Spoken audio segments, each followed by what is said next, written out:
Assalamualaikum warahmatullahi wabarakatuh. Selamat pagi teman-teman semuanya. Semoga semuanya dalam keadaan sehat ya. Hari ini kita bertemu lagi dalam materi perkuliahan kita yang keempat, yaitu mengenai grafik.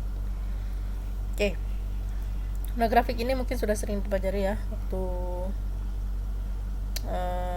SMA. Nah, grafik itu ini bisa dibaca sendiri yang teks-teksnya. Ya, dia bentuk representasi data kita dalam bentuk gambar ya. Jadi data kita, data numerik kita yang dalam Excel yang banyak itu kemudian kita tampilkan ke dalam bentuk gambar sehingga dia lebih mudah dipahami. Dan juga lebih banyak informasi yang didapat dalam sekali gambar ya. Kalau kita menggambarkan data kita dalam bentuk yang efektif ya. Dia bisa jadi grafik itu digunakan untuk menggambarkan hubungan antara variabel atau antara grup atau antar kelas. Nanti di contoh-contohnya atau di cara pembuatannya akan jelas bagaimana. Oke. Kemudian ini contoh grafik satu ya yang saya ambil dari salah satu hasil survei APJI 2018 ya. Mungkin Anda boleh stop videonya dulu, kemudian lihat bisa paham nggak maksudnya ini.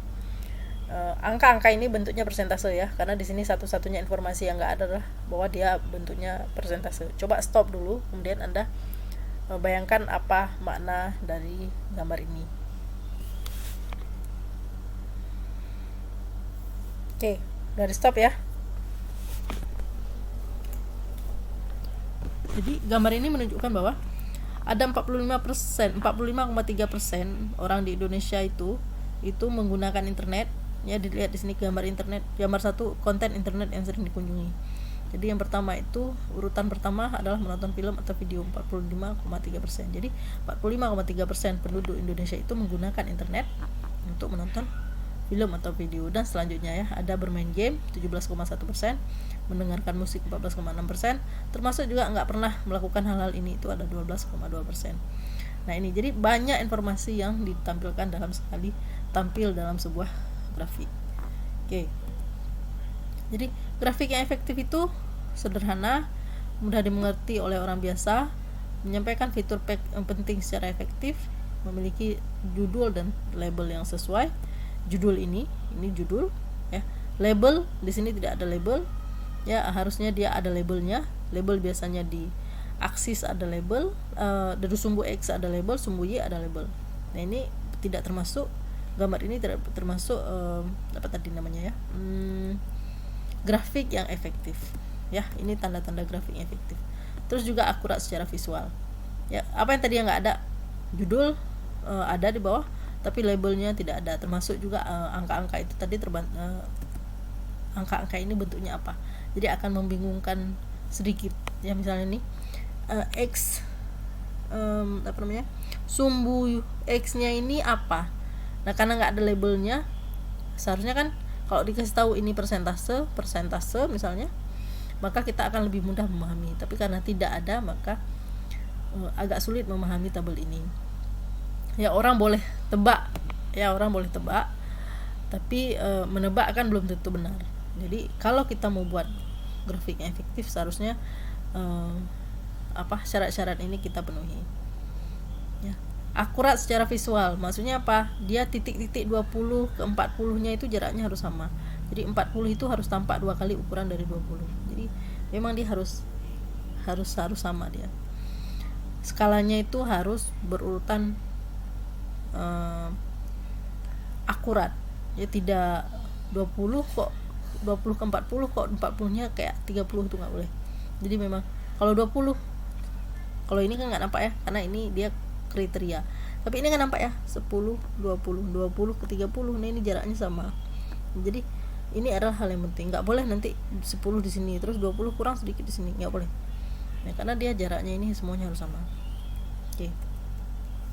Kemudian detail pada grafik ini. Nah, ini judul grafik harus pendek dan menyampaikan isi yang tepat. Terus variabel yang ditandai di sepanjang kedua sumbu harus didefinisikan secara jelas bersama dengan unitnya. Ya, variabel tadi X, Y itu adalah variabel. Ya, sumbu X, variabel X. Sumbu Y, variabel Y. Nah, itu harus didefinisikan. Maksudnya berarti diberikan label. diberikan label, dan unitnya itu apa, satuan di bawahnya itu kalau tadi. Nah ini namanya satuannya. Nah ini variabel x, variabel y. Nah kalau kita punya variabel x dan variabel y, seringkali dia cuma satu variabel dan angkanya yang ditunjukkan kayak gini. Ini kategori dan angkanya gitu ya.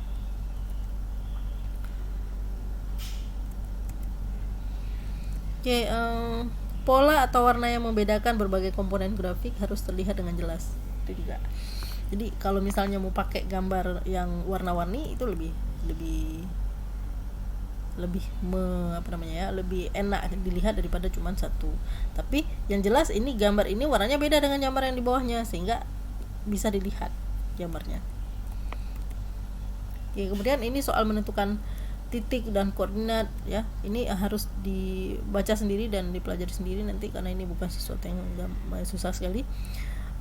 Ingat, pelajari kembali bahwa ini sumbu ya, ada sumbu y, ada sumbu x, kemudian ini adalah sebuah titik, ini titik namanya, ini titik A, terus dia terdiri dari koordinat 20, koordinat x nya 20, koordinat y nya 15. Ini harus diingat ya, bagaimana menentukan titik dan koordinat, kemudian menentukan satuan skalanya bagaimana ya. Jadi selalu kita mulai dari 0 ya, selalu kita mulai dari 0. Nah 0, tapi kalau kemudian angka kita agak jauh dari 0 ya, misalnya seperti ini, kita mulai dari 18 dan ini mulai dari 45, sementara kalau satuannya 18, 20, berarti kan ada 2, 4, 6 dan selanjutnya yang kita lewati, sementara kita mulainya dari 18. Nah ini kita buat seperti ini bentuknya, zigzag ini, untuk atau bentuk yang lain terserah, untuk menandakan bahwa ada angka yang kita lewatin ya. Ini mulainya dari 45, sementara di sini tinggal 5, 10, 15, itu kita lewati semuanya. Untuk apa? Untuk menghindari terlalu panjang, karena itu data itu tidak dibutuhkan. Kita mulai dari 18. Nah ini harus dijelaskan bahwa kita melewati data tersebut. Oke, kemudian ada juga yang titik pada sumbu, artinya salah satu koordinatnya itu 0. Seperti ini titik A,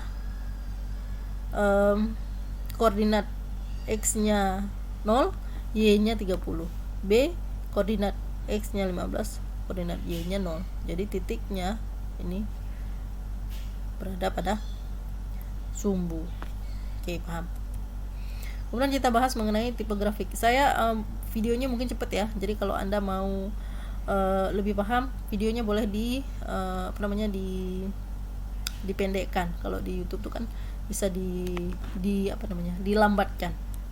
Tipe grafik, ada beberapa jenis grafik yang tersedia, tapi biasanya itu yang digunakan dalam penelitian itu ada 6 jenis ya. Pertama, diagram batang.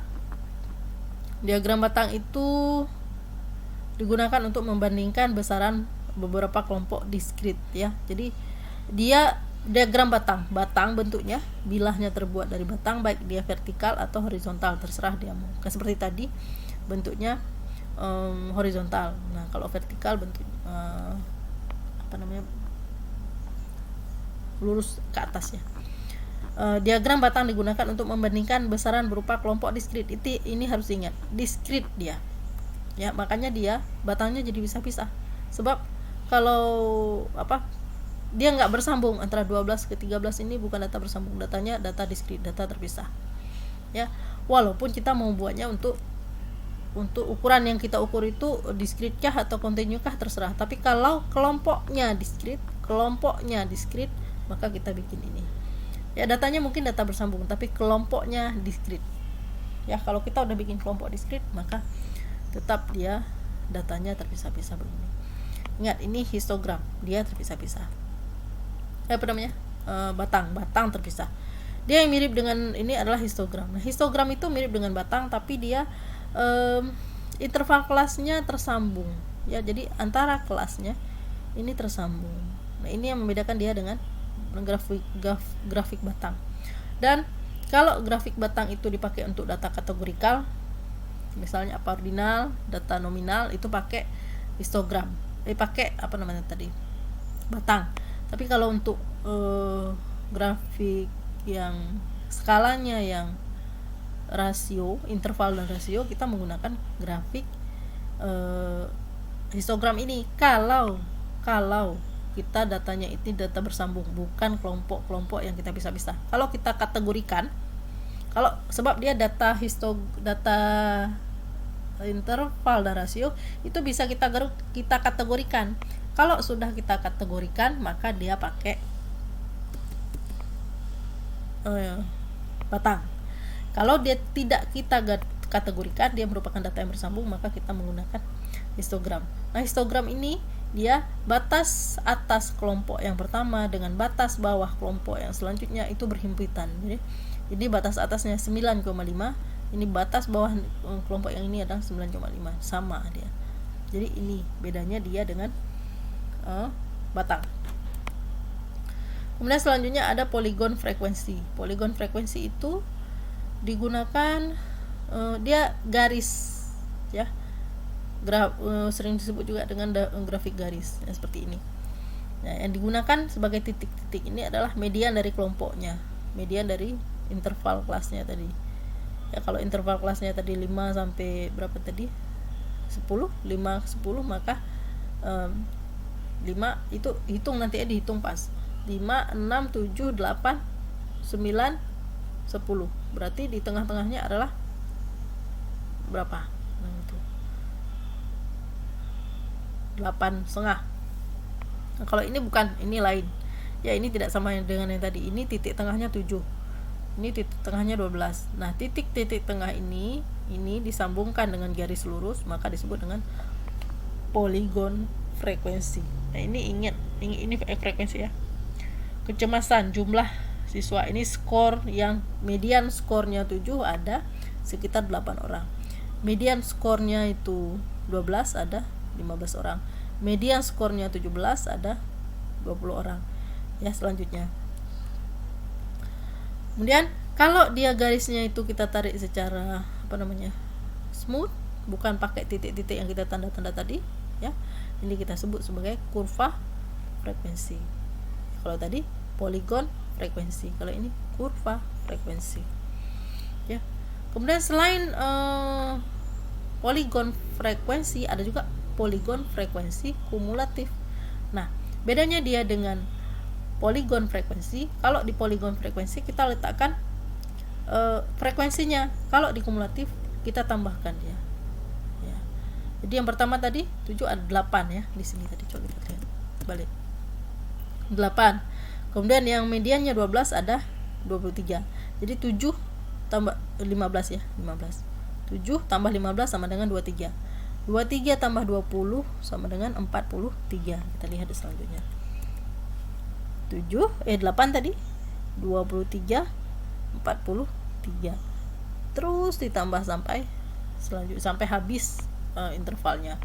Ini disebut dengan polygon frekuensi kumulatif, artinya bertambah. Kumulatif itu artinya bertambah.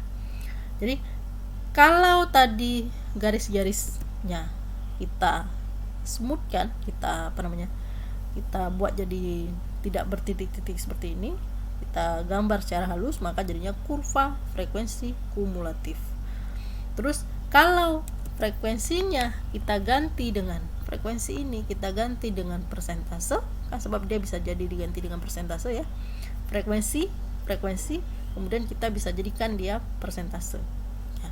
Kalau frekuensi berarti dari sini. Kalau dia polygon frekuensi, kita jadikan persentase, jadinya polygon persentase.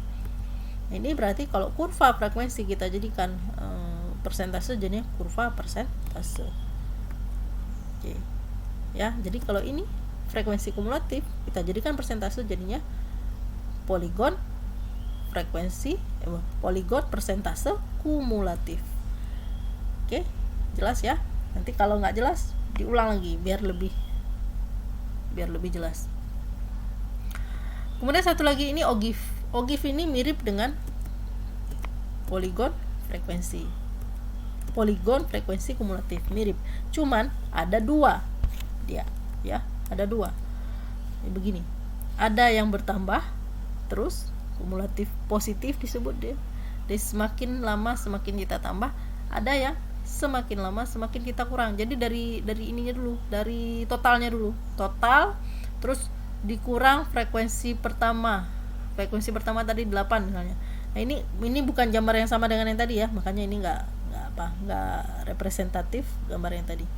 Pokoknya begitu deh. Kalau ini terus ditambah, kalau ini terus dikurang. Jadi dari total dikurang frekuensi yang pertama, dikurang frekuensi kedua, dikurang frekuensi kelompok ketiga, dan selanjutnya.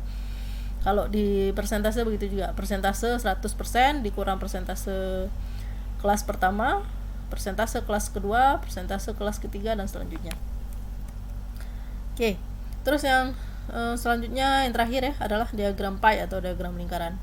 Nah, ini tentu udah tahu bahwa ini diagram pie ini bentuknya kayak bulatan.